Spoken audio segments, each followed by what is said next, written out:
Mimi sina shida na Waburundi, lakini nakwambia hivi, msituharibie kazi sisi kama Wakenya. Tunaomba mkanyange polepole.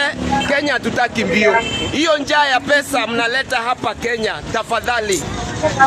Tafadhali, wacha mdomo mingi, wacha mdomo mingi. Unajua Waburundi nimegundua nyinyi mko na mdomo mingi sana. Mko na mdomo mingi sana.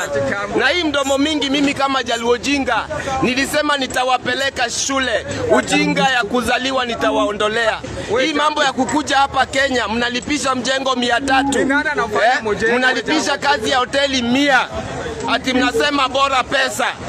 Hatutaki hiyo ujinga. Mimi nawaambia ukweli my brother. Hiyo ni ujinga. Nakuambia ukweli. Hii raundi hakuna kubembeleza punda kwa mteremuko. Guys, ukisikiliza vizuri na ujaribu kuelewa vizuri, jamaa sio mbaya. Kama anachokisema ni ukweli, ni kweli.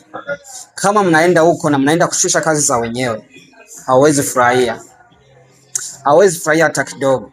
Guys, kweli serious. Kwanza na vile kazi ya mjengo inakuwaga ngumu. Ukifanyia 300, utakula nini? Baada ya mwezi, nyumba utalipa nini? Na utasave nini? Fanya kazi kama unafanya kazi, hapana kufanya kazi kama vile unapeana msaada. Kufanya kazi na kupeana msaada ni vitu viwili tofauti. Kweli serious guys. Msikuwe mnafanya kazi kama unapeana support. Fanya kazi ambaye itakuinua, ikutoe fasi hii kuweke fasi nyingine. Hapana.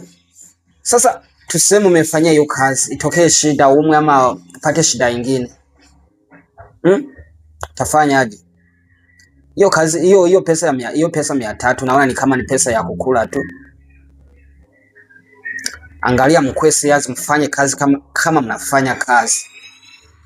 It's your boy King Gold kama kawa kama da. Usisahau like, comment na kushare. Ciao ciao guys, nawapenda sana.